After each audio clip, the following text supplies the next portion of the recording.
La collation, il y a moana et tout. Mais pourquoi pas on a profiter que non, on a moana, on a chance à c'est ça. Vous comprenez? Donc c'est un peu ça quoi. Bon, et ça tu viens redire à Miss Ayemba et l'autre mon banini que non, mon corps muso bando benga bo téléphone et kangama. Au bon baraté. Oui baraté. Mais les lots vaguement à corruption, hein, parce que corrompre un musicien, n'a pas 2000, n'a pas 3000 $. Mais miel, bah vous corrompre vous savez que c'est miel là, ça na vague, on a la liste, on a.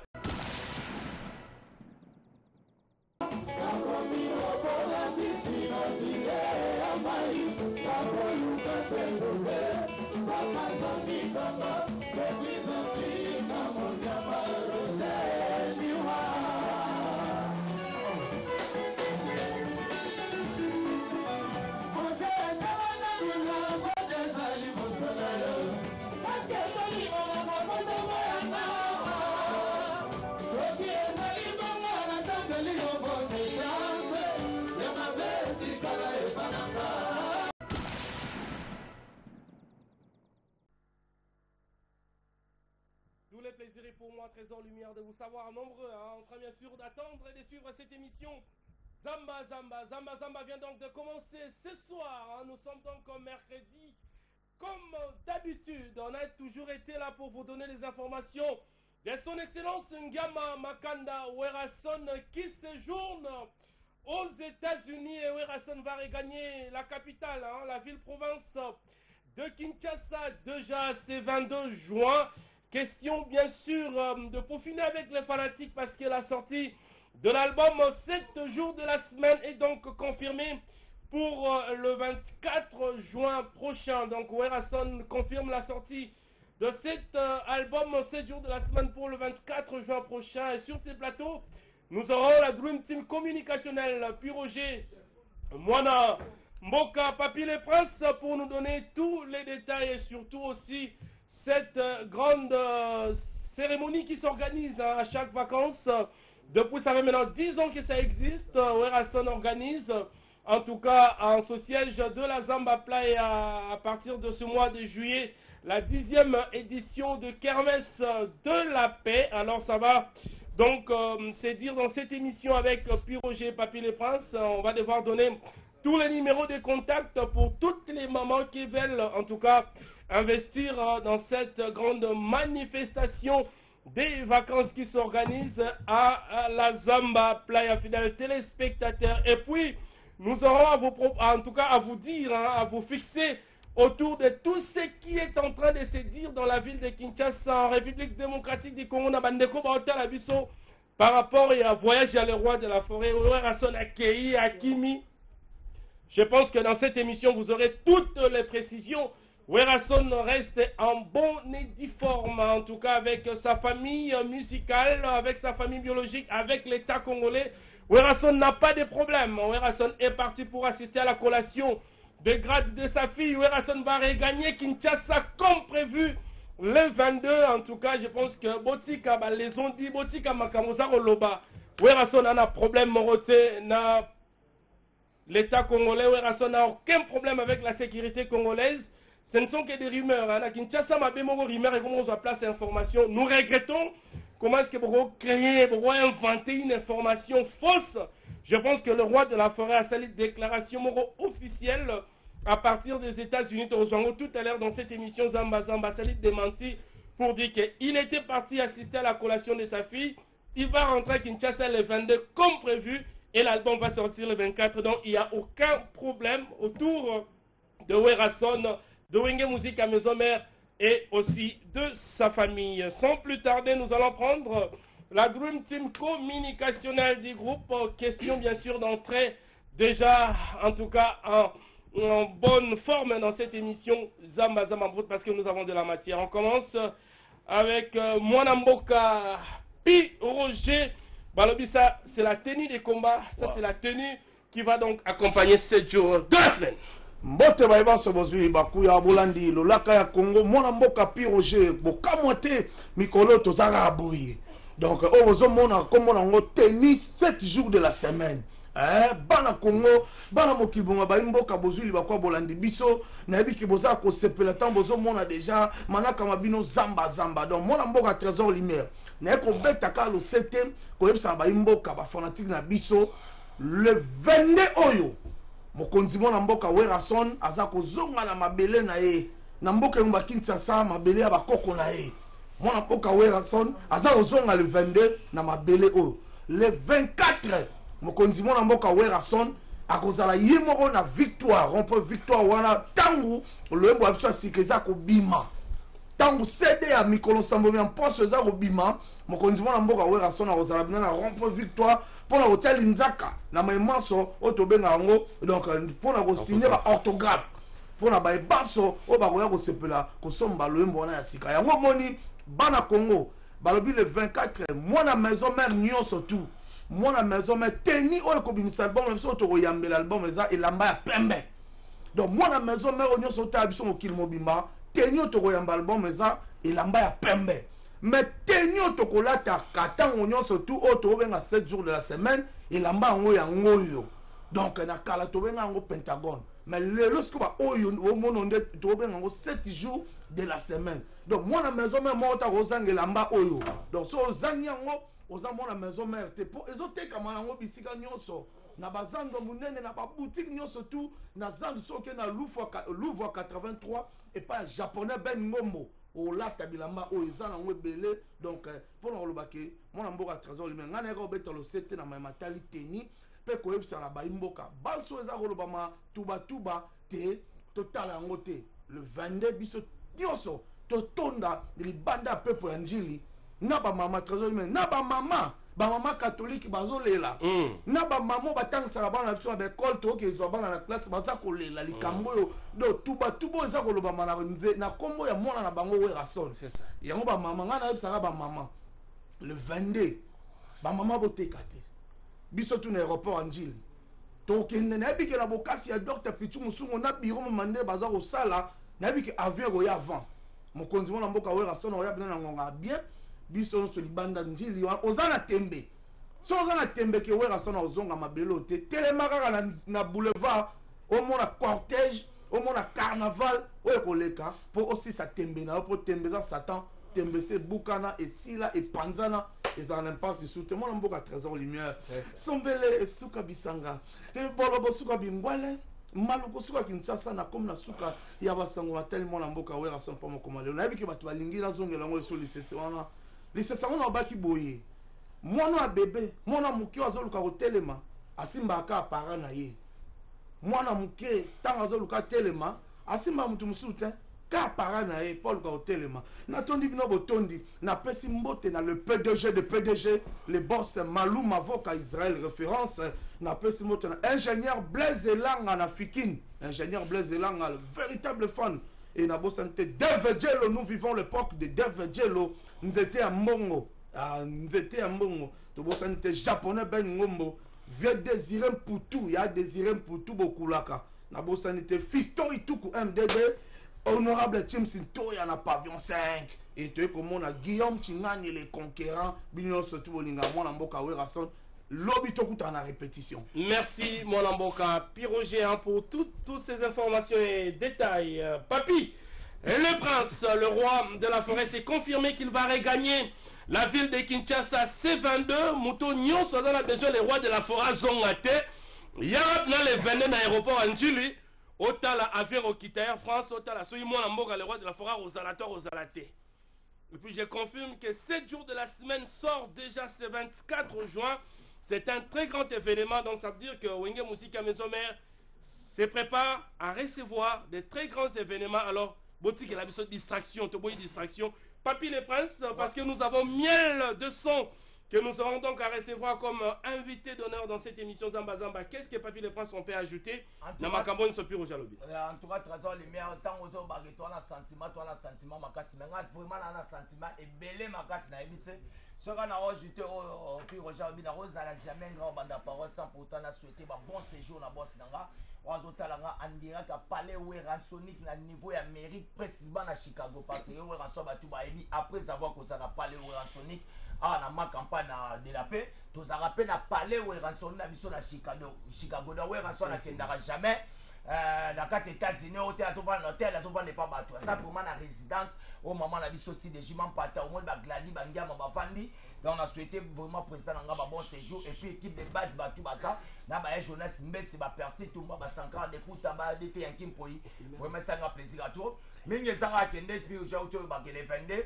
Nga vraiment ça nga plaisir à toi pour les 22 retour ya le roi d'Afrique à niveau ya rapport en Chine. Azo senga pour na fanatique toi wenye musique mais mais tous les fanatiques, on a les fidèles, on a dirigé par Dorta Pichumous, et pas Dorta Igemalong, on va Pichumoussong, on va fanatique et tout, au collectif, bisotou dans les 22, tout ça, parce que les 22, on les ont rappelés, arrivé à Weranson, et Koutani, les 22, arrivé à Weranson, et puis même les 22, on a Erosala Jeudi. Kolonga les rats de la forêt na kati aéroport en dit au tamboli partout suki maman na samba et puis on a première fois encore une fois trésor de mien avait invité kaka na kati ya koyamba les rois de la forêt ça jour ya mbotama ya mwana na ngaya isuka ou azo koksa inane bébé prince lay bonga abotama pe le 22 juin quand on a kati le 22 juin et puis ndenge tolo ba que le 24 ils a sorti officiel mondial il y a 7 jours de la semaine ya on ba moni ba teninde to bimise on depuis aujourd'hui que to yamba on a tenina pembe po pembe eza longo moi boboto mais on est pour accompagner ngo kaka na niveau ya 7 jours de la semaine ils a chiffre 7 na kata chiffre 7 nga pe na la 7e de la famille na chiffre 7 to botama 8 na ça enfant dernier ils ont que nega toujours na kata ba 7 l'événement du siècle to laksa mais mingi tozo betara c'était awa na kati ya Kisasa ndé ba yiki to répondre à activité déjà normale bon moni la samba déjà dégâts on va mettre des sons bailler ma remise événement du siècle mais tous années la solo ya ba fanatique et tout et puis awande tozo les rois de la France tozo tika la biso na biso milule tozo ko tande na makambo ya kermesse donc kermesse ndenge za wana déjà bateau tout baza na besoin ba stand boza na besoin za stand na niveau ya zamba playa bobenga ba numéro o ba konzi na biso boko sola na bango futi mbongo na o yesikana ozu place na o ya kitoko obandi ko assister na ba vacances nyo surtout pour makambo ezala so bobengi numéro ya directeur na biso financier bienvenue tenta numéro nezali 09 92 27 88 83 donc 09 92 27 88 83 bozoye soit bobengi Dorta Pichu Musumwaza directeur na biso bobetika na place ya Oli Musheni 09 98 30 32 41 donc 09 98 30 32 41 soit bobengi na chef na biso Eva aza toujours wana permanent bozoye na 089 79 70 850 wana bozu bango mais tous les fanatiques à wenge musique à maison boyebi que rendez-vous zara normal zara les 22 bisotu na aéroport andi pona oyamba mukonza mboka ngakota bo se distraite moto amrier binote toza constater na ces jours de la semaine album au monde la tezo c'est là au batu bande kozela yango bloko c'est la mama trésor mais comme ce qu'on attend on peut ça bango projet on a profité vraiment l'occasion d'abord on a remercié batu basoutelanga a commencé par grand frère par chef même le bobo na Paris pourquoi pas la vie dans honorable Timothée Timanga MDD Business Fisson et tout qu'on a remercié encore tout na Paris na félicitations biso na président Golf Kizo la ndenge bazo za le roi de la forêt le 21 à Paris pour bazoyer ba côté la vol pour le 22 na ba Selem Fumu ba cover Moussa ba ya Fredi Polo ba tout ba nga Weranson ba vie na biso empereur JP Lumbala be vala bomba bino tout merci ba moti makasi donc même tout c'est là le 22 to ya ba mukonza mboka pour le roi des gars démonstration leader ana beauté le roi 18 bébé na kata berceau salamate tala leader azoya na makasi na ye azoya pena na merci papi et les princes. En tout cas, nous allons, fidèles téléspectateurs, prendre cette annonce qui illustre l'arrivée de Weranson déjà pour ces 22 dans la ville de Kinshasa, aussi qui confirme la sortie de 7 jours de la semaine pour le 24 juin. En tout cas, de ces mêmes mois, Weranson reste très fort. Weranson reste la star la plus écoutée, la plus populaire de la République démocratique du Congo. C'est pour cela, autour de lui, il se crée toujours des problèmes. Au Créaga, Makambotour, le roi de la forêt, et ça montre que Weranson est choisi par Dieu. Et le 22, c'est un grand événement. Collectif de fan club, le fidèle de Weranson. Yopoza la monde, il n'a pas ce qu'on les guerriers combattants. Bouka mona bouka kwikila. Wera royato royati. Wera kimito akimite. Le 22, tokuta la bongo na aéroport international ya Njili pour la Royamba, moi Mboka les pétroliers ya Chibangu. Voilà. Bango pe ba ozana aéroport pour la Royamba, moi Mboka to kei bongo to lali, ozala jeudi to lali vendredi, samedi to ebongo la victoire pour la fêter sortie à 7 jours de la semaine. Nous allons prendre 10 payés pour la PDG Ali Moïmon. Merci. Merci, on a donc fini avec le porte-parole. Merci la Douloum Team, merci.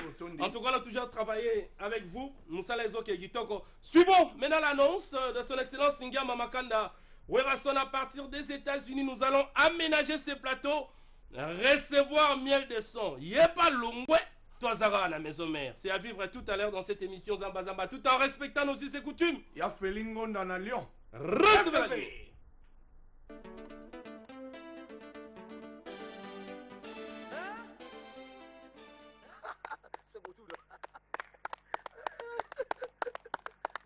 Bon, le jour J sur Banakin, monde entier. Le 22, Nasana Kataki. Yes. Le 24, tu quittes bon pour la statue d'autographe. Yes. Le garder équipe nationale, pas Ayambi. Ayambi, Ayambi, c'est Koutoura et on a la machine. Balobi, 7 jours de la semaine, vous avez tenu de combat. C'est-à-dire toujours la vidéo de Konanga. Déjà, spectacle, non spectacle, Keba. C'est la boîte qui boxe pour Ayambi. Ayambi, c'est chef d'état-major. Balobi, 2 fois. Tout le monde, babi, tenu au Tobingango, 7 jours de la semaine. 7 jours de la semaine. 7 jours de la semaine. 7 jours de la semaine. C'est-à-dire, tenu Néango, Boulata. Tenu tout milidon, tenu de combat. Et ça, on tenu de combat. Et ça, la loupe Nicolo. Et Zongi. Je suis en bout à la Simon. Yes.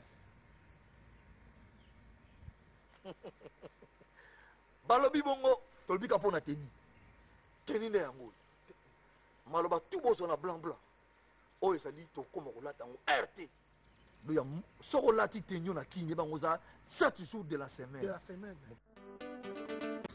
Banakin, Banapoto, Bana monde entier, mot d'ordre les rois de la forêt s'apprécient. Miko toza 7 jours de la semaine.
Voilà, de retour sur ce plateau après bien sûr l'annonce de Werrason qui confirme l'arrivée en tout cas de sa délégation ici à Kinshasa le 22. Werrason lui-même et sa brève délégation qui était partie aux États-Unis rentre à Kinshasa C22 par un régulier Air France, donc aux fanatiques à le roi de la forêt.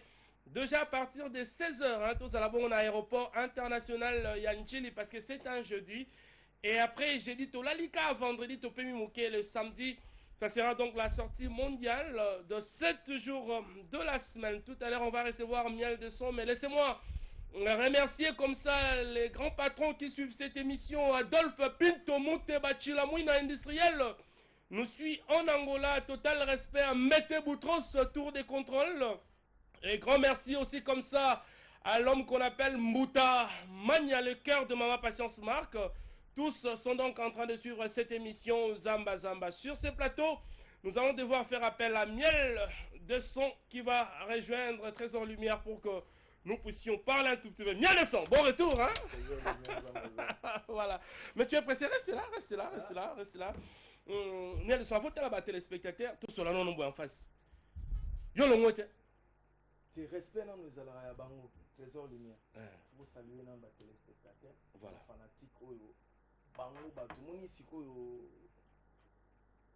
ngana kuma na ngana no bon mais bato bazoni sanga Kinshasa za amour na bango pona lingaka ke na pesa bango oyo nzambe atia na kati na ngai yango na ngana za yo longo te mets-toi voilà on applaudit quand même pour Miel de Son hein?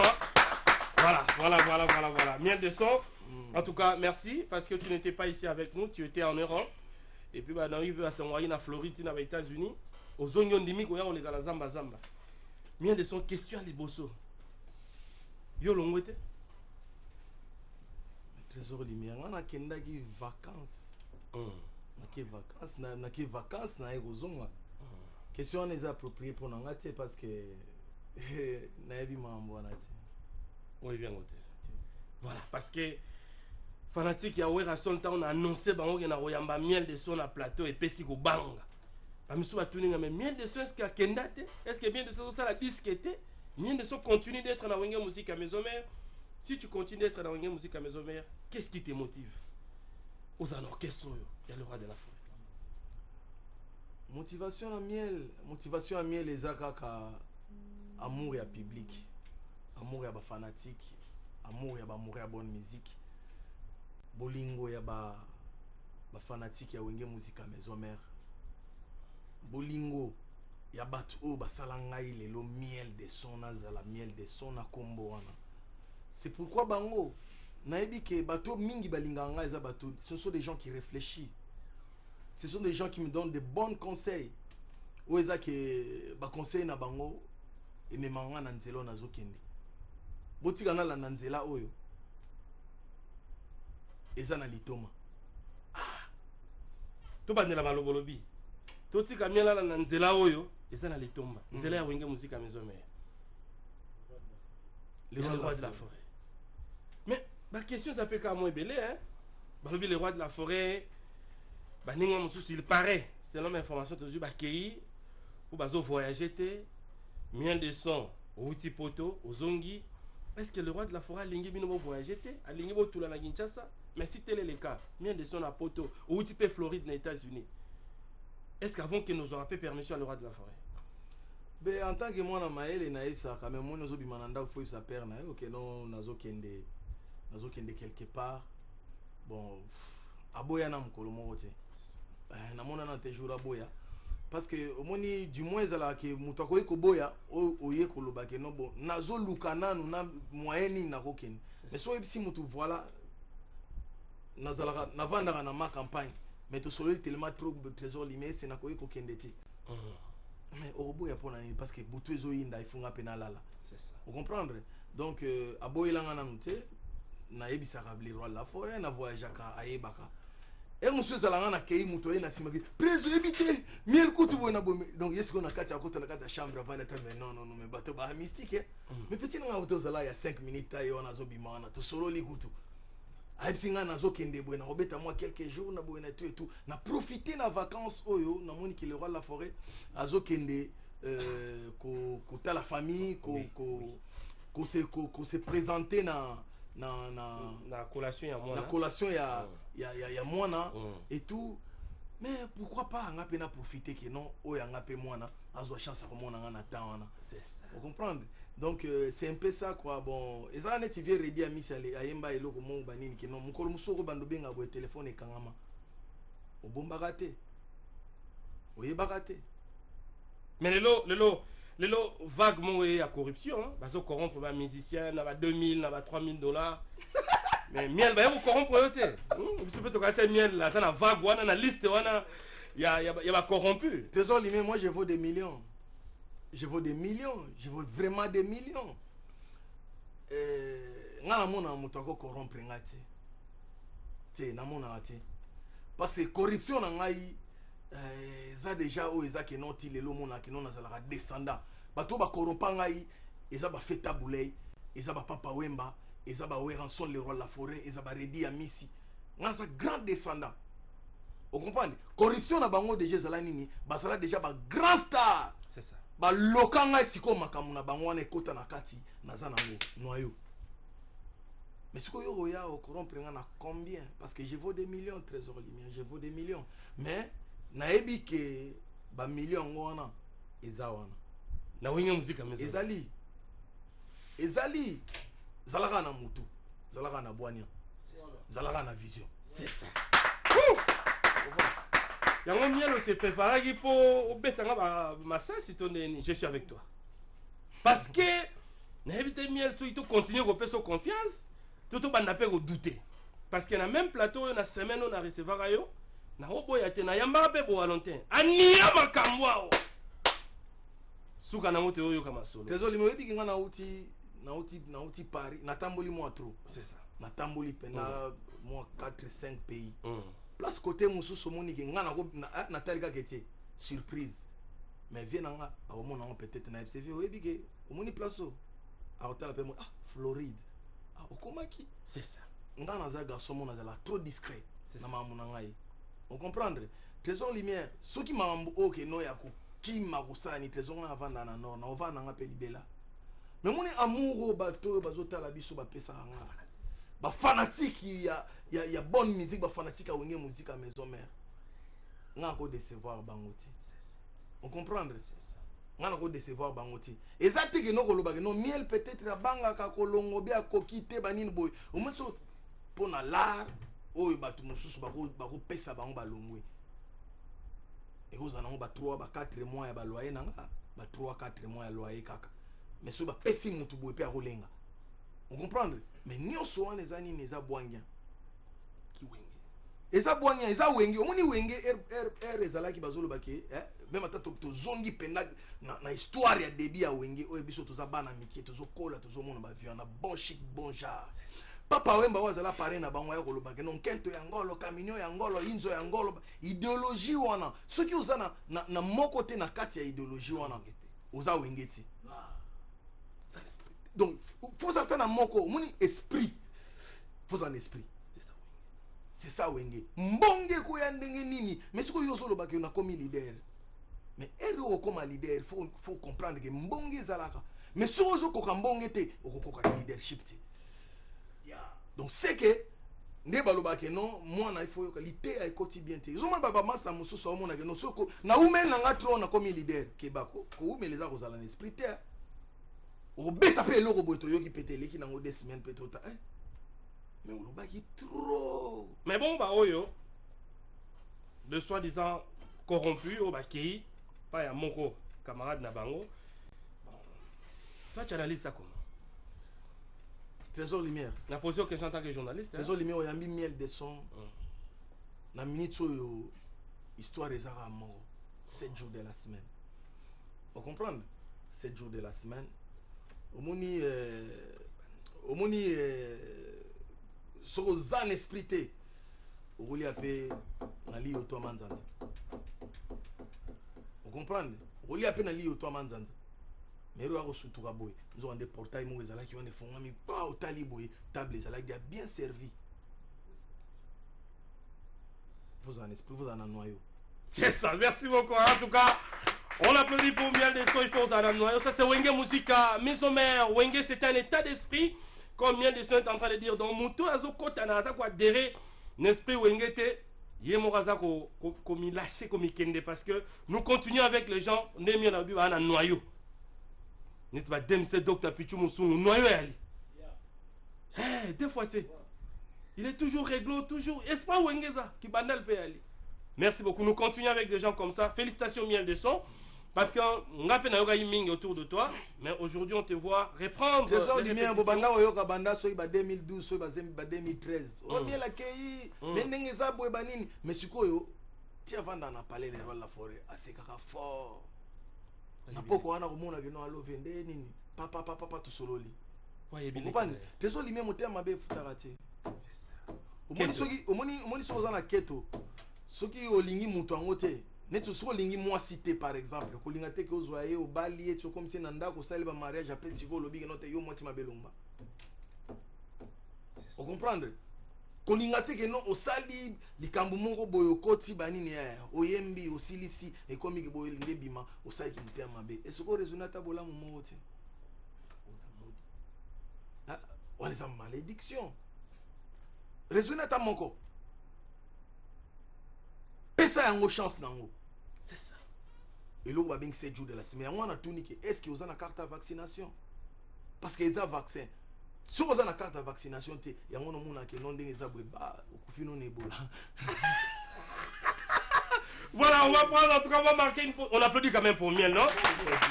Il nous aide à faire une très très belle émission. Merci Miel des Sons. Nous allons marquer une pause avec la chanson de Miel des Sons à la répétition de ce soir. Nous profitons aussi de cette même occasion. Saluer Anissé Lukunga Kaza Japao qui suit cette émission, la nouvelle génération, le cœur de Maman Belle Vamavungu. Total respect. Entre temps, entre mers, nous vivons l'époque de Dave Jelon Zete Mbongo. Lui aussi est en train de suivre cette émission Zamba Zambéa en Afrique du Sud.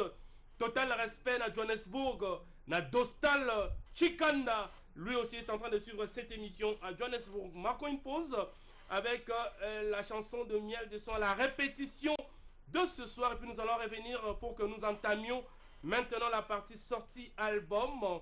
Parce que c'est donc la grande actualité. Déjà pour ces 24, 7 jours de la semaine Zobima. Miel des Sons avec ses fanatiques se prépare comment?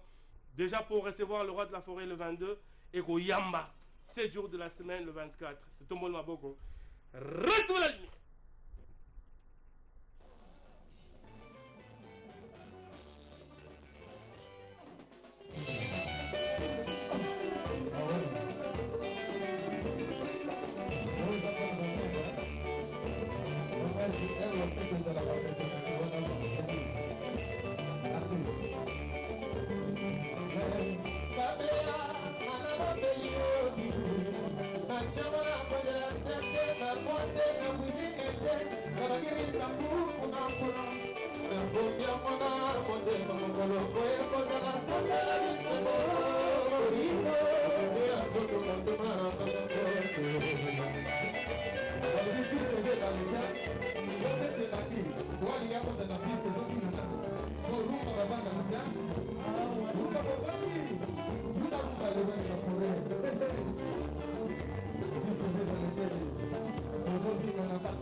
De retour sur ce plateau, un fidèle téléspectateur, en tout cas un feedback très positif. Hein. On s'appelle un miel de son, miel de son, ou mais la pépé na Igo le phénomène. Gama makanda wera se mais miel de son. Est-ce qu'on a besoin de ça l'album te? Ninga musope ba olongwa po ba sala album, est-ce que miel de son pour ça va netika la oyelo atam ko monte? Ah, moi naza artiste de Trésor Lumière, naza artiste. Ko sala album, ko sala album, ko sala album. Oui dit que bozala na Angola. C'est ça, bozala na Angola. Naza na matanga. Ya papa. So landa émission mo na sala. Ba tuna nga pe question. C'est ça. Na loba na bango boy. Est-ce que vous êtes sûr que naza capable était à sala album na wenge? Je suis très capable à ça l'album. Est-ce que le roi de la forêt va permettre? Na lobby est-ce que permettre que lobby le lobby va permettre en haut. Ozo pani. On est ça ba don ya biso ba descendant. Viens dire mi ça sala ba combien l'album na kati vive la musique. C'est ça. À sala ba album. Vous comprenez? Ningi za boy banini donc na ebitse à Trésor Lumière. Bilor bobenga ke no ba nzembo. Pour ezo sala l'album. Zana ba chante. Et réseau ça l'album, zala pena mongongo ya koyemba pe 3 4 5 6 7 8 chansons. Vous comprenez? Pourquoi pas? Mais Trésor, ngana za muto noyo. Mais ngana ebisio eza na plateau oyo. Eza demande ya monde entier, tous les 5 continents. Voilà. Le roi de la forêt a repris son album. Na wenge. Moni batu tout baloba. Banda wenge zala wenge. Mais premier moto zo sala l'album ezanga. Et puis na osala on. C'est impossible eti. Nakata wenge. C'est impossible de Trésor Lumière ezan de ko yeba ko solo là. Obi même sozo beta masasi, faut cibler ba point obi que no na beti awa e kota malamo moto adaye. Donc si ko faut yeba masolo ozo solo là. Oya so na loyenge lobi que non. Esenga na ko sa bon mais ah oui na moni to ko sala. Bah mon monique non moto aza d'accord te solo là yeba siko le bon mongo zo pesa zo ipsa moto est-ce que azana confiance na yo ko sala album mango ko convaincre na nini est-ce que ozana batu o ba ko somba album na yo est-ce que ozana base c'est ça parce que le Trésor lui moto akosa yo te so bandika ko kataka awa ka bandiko katika ba okoti yolo okoti ma ngabo okoti makala okoti mumbele ubandiko kitati oketiki kwiti ijofa base miel de son solide mais so bandiko mata siko na résidence siko ko mona ke no bana mtu ya ma campagne soutien fort siko koti penda siko ke na kati ya Angola mutako sa yo te yo ko pesa témoignage bokenda Angola o comprendre que non tu as été réclamé hein ya ko sala te donc na ba so na linga lo ba non na zo sala album na kati ya wenge musique maison mais na kozala déjà tana 30 ou 40 personnes ba kozana demande ba nzembo kaka na Angola te to na ba mission musuka ba yeba bango te bakoyeba alors tout le monde garçon moi kanga noani boye kombo zoyate si tu comprends nga so na longoli ba nzembo ba klets ka be ya po so na album na nga funa yemba li susu na longoli ba vrai grevy futila il faut na yemba li susu donc pourquoi pas pour na yebi ke ba mettre auditorat hein zombie ba se retrouver hein Pakebo yoyebi ba se retrouver donc Victor Bosoko Kutu déjà nzemona yozala nango il est toujours présent à Kinshasa. Merci. Mais ça va une répétition dans la samba on a Victor Bosoko. Merci, on va prendre. Alobi boye. Ouais. Omoni batu musuba ndo ola elanga liboso andako. Poka na mais yo sikoyo oyaka tenga siko na yo ka poso na ya kolanda na musala. C'est ça elo ba big no, il faut avoir la force. C'est ça. Merci beaucoup. Félicitations Miel de son. On va terminer tout à l'heure avec la sortie de 7 jours de la semaine hein? Et puis Tozabongo le 22 aéroport international Yanji Litoya et Belé Koyamba Mwana Mboka Werason et le 24 sortie mondiale il y a 7 jours de la semaine. Total respect na docteur Guilain les bourgeois. Meilleur dermatologue du Congo, grand merci na Mbutamania, merci na Alain Samouna qui suit cette émission, Mbete Boutros, grand merci aussi comme ça na Adolphe Pinto Mouteba Chilamouina, les PDG Ali Maïmona suit cette émission à partir bien sûr de la France, au Azana Nzembu qui toque na 7 jours de la semaine et total respect na Linda Ntsana na Chicago, elle est en train de suivre cette émission, bien de son, on conclut. 7 jours de la semaine de Mabongo le 24, le roi de la forêt le 22, Mien de Sozarana Baza Makas. balobi pembe pembe mokolo album ezobima.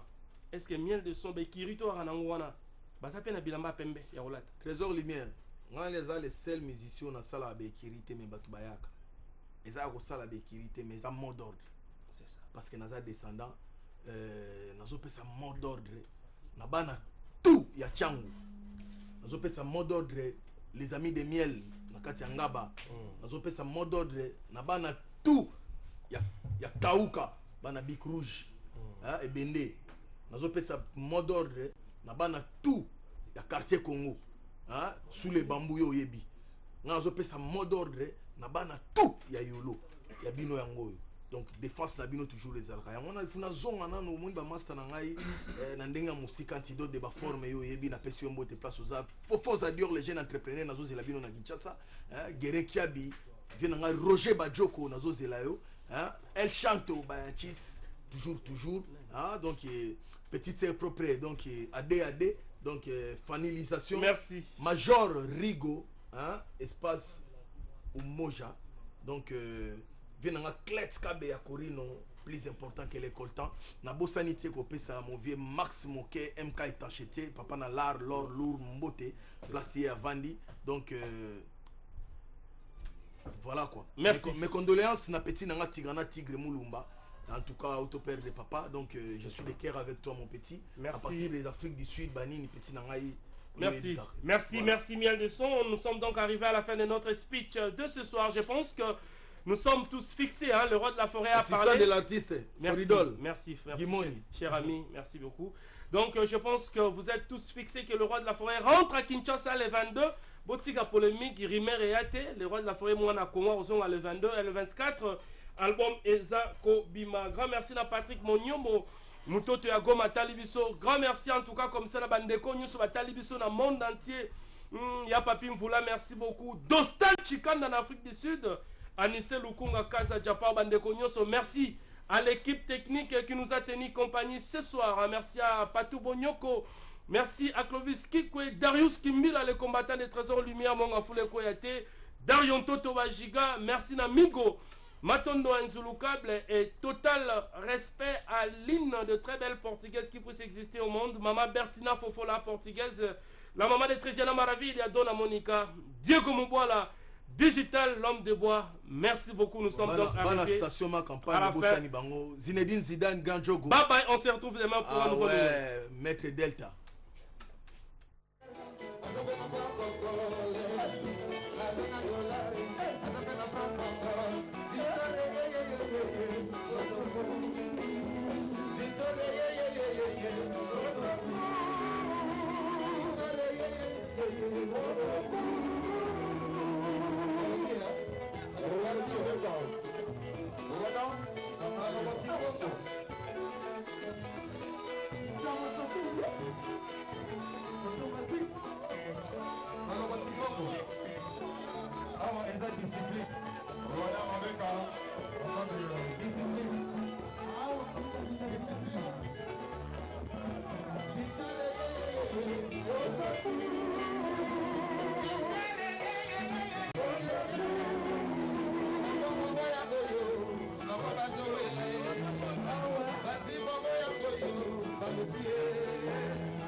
Le roi de la forêt.